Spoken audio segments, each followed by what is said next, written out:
एकीकडे उष्णतेने घामाच्या धारा तर दुसरीकडे इंधन टंचाईने नागरिकांचा चढलेला पारा। राज्याच्या सगळ्याच ठिकाणी खास करून गावगाड्यामध्ये अशी स्थिती बघायला मिळते। ग्रामीण भागातलं डिझेलचं महत्त्व आपण सारेच जाणतो। तिथे गैरसोय होतेच आहे, शिवाय एरवीही लागणारं वाहतुकीकरताचं इंधन मिळत नाहीये।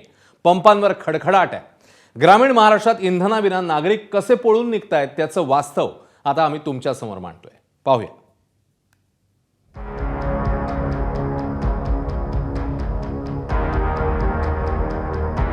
बुलढाण्यात कॅनमध्ये पेट्रोल देत नाही म्हणून कर्मचाऱ्याला लाथाबुक्क्यांनी मारहाण करण्यात आली।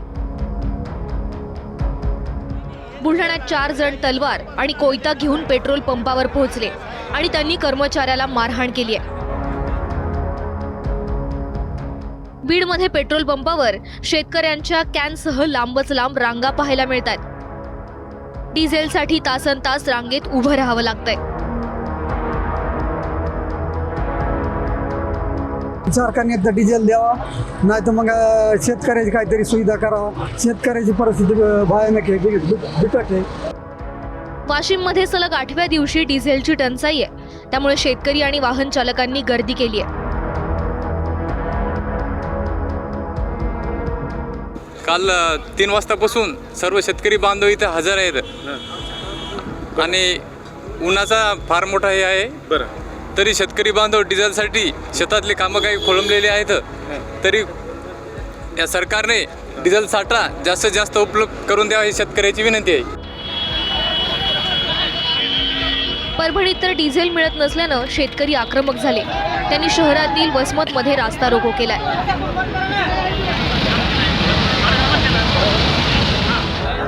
तिकडे बुलढाण्यातही इंधन टंचाईमुळे शेतकऱ्यांचा उद्रेक झाला। आक्रमक शेतकऱ्यांनी सोलापूर-बुऱ्हाणपूर महामार्ग अडवला। तर इंधन टंचाईमुळे जळगावात शेकडो ट्रक अडकून पडलेत। 350 ते 500 ट्रक शहराच्या विविध भागात अडकून पडलेत। डिझेल असून सुद्धा पेट्रोल पंपवाले डिझेल नाही असं बोर्ड लावून ठेवतात, त्याच्यामुळे आम्हाला तिथं डिझेल मिळत नाही। हिंगोलीत सलग 7व्या दिवशी डिझेल नसल्यानं अनेक ठिकाणी नो स्टॉकचे बॅनर लागले। डिझेल संपल्यानं शुकशुकाट पाहायला मिळतोय।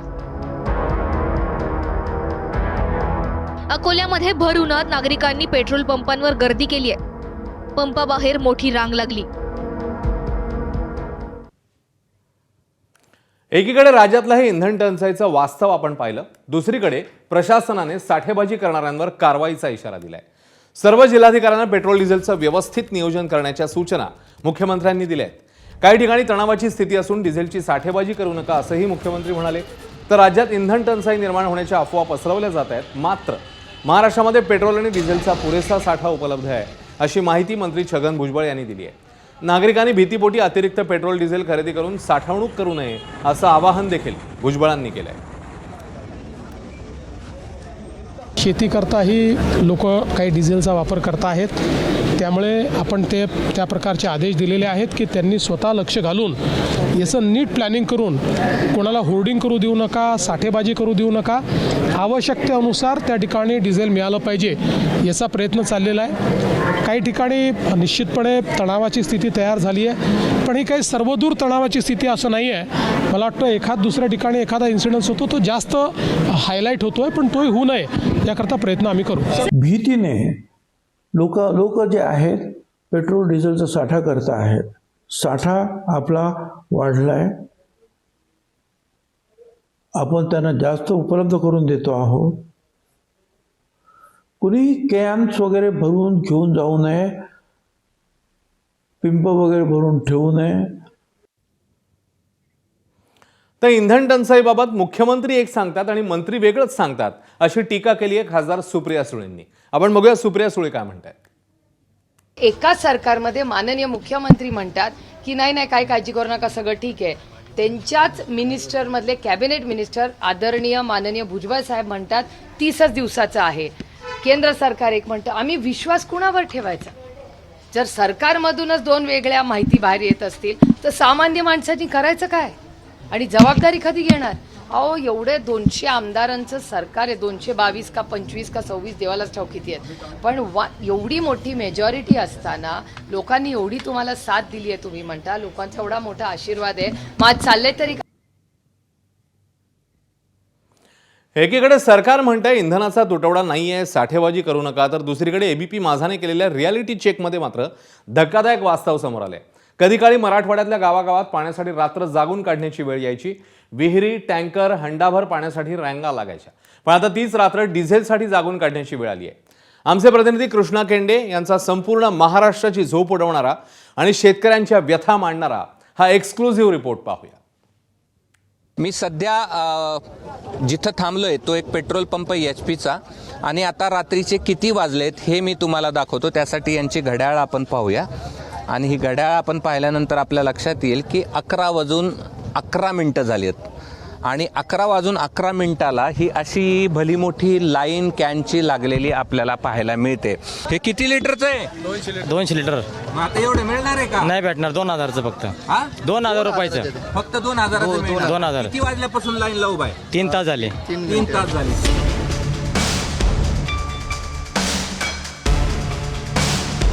भाकरी तुकडा बांधून आणायचा, नाही मिळाला तर हॉटेलमधून खरेदी करायचा आणि इथंच आपलं जेवण करायचं. बरोबर ना? हो बरोबर. हो डिझेलचं शॉर्टेजमुळे इथून गेलं तर इथून गेलं तर मग पुन्हा परेशान व्हायचे. काय महिना अजून असं नंबर जातो पुन्हा मग वेट अजून वेळ लागतं. अहो आम्ही 3 वाजता डबडे आणून ठेवली तरी आता 12 वाजले तरी डिझेल मिळाला. आता तुमचा नंबर आला लगेच संपून गेलं डिझेल. आता काय करायचं आम्ही? आता तोंडात आणायला कोण नाही. आता शेतकरी आता आम्हाला शिव्या घालतात ना डायरेक्ट इथपर्यंत नंबरला. आणि कोणी शिव्या घालणं साहजिक आहे ना. तो जर 3 वाजल्यापासून नंबरला आहे, आज रात्री 12 वाजले, त्याला जर डिझेल मिळालं नाही आणि आमचा नाईलाज आम्ही संपेपर्यंत या ठिकाणी पंप चालवलेला आहे. जेवढा स्टॉक आम्हाला आला तेवढा स्टॉक संपेपर्यंत आम्ही आमचा आउटलेट चालवलेला आहे.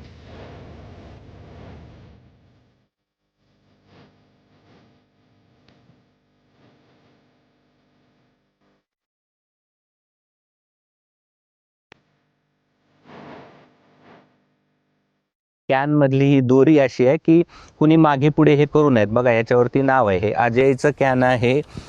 हे पण अजयचं कॅन आहे.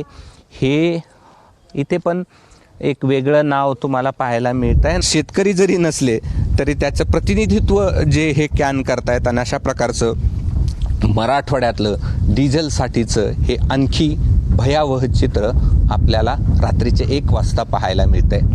कॅमेरामन धनंजय दारुंटेसह मी कृष्णा केंडे, ABP माझा, छत्रपती संभाजीनगर.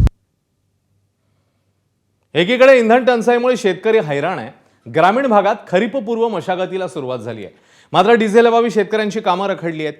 अशातच अहिल्यानगरमध्ये खरीपपूर्व मशागतीच्या कामासाठी शेतकऱ्यांनी ट्रॅक्टरऐवजी आता बैलजोडीचा आधार घेतलाय. एकूणच काय तर पूर्वी यांत्रिकीकरणाचा वापर शेतकऱ्यांकडून केला जायचा, मात्र आता पुन्हा एकदा पारंपरिक बैलजोडीकडे जाण्याची वेळ शेतकऱ्यांवर आली. डिझेलअभावी शेतकऱ्यांचे ट्रॅक्टर बंद पडले आहेत. शेती मशागतही वेळेत व्हावी याकरता शेतकऱ्यांना आजूबाजूच्या गावातनं बैलजोडी मागवून आता शेतीची कामं करावी लागतात.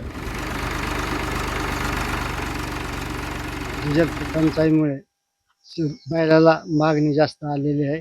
रोज 10-12 शेतकरी फोन करतात शेतीच्या कामासाठी. प्रत्येक गावामध्ये मागणी येते. पण आता हे शक्य नाही. शेतकऱ्याचे काम एकराच्या पुढे होत नाही उन्हाळ्याच्या दिवसामध्ये. डिझेलच्या टंचाईमुळे ट्रॅक्टर जवळजवळ आमची मशागत 15 ते 20 दिवस उशिरा झालेली आहे. डिझेल मिळत नव्हतं. डिझेल माझा स्वतःचा घरचा ट्रॅक्टर असून ही मशागत एक 15 दिवसापूर्वी होण्याची गरजेचं असताना ते डिझेल अभावी मी शेजारच्या गावातून बैलजोडी आणून ती मशागत ऊसाची चालू केलेली आहे. आणि खरीप तोंडावर म्हणजे मान्सून हा तोंडावर आलेला आहे. खरीपाची पूर्व तयारी करण्यासाठी डिझेल खूप गरजेचं आहे ट्रॅक्टरसाठी.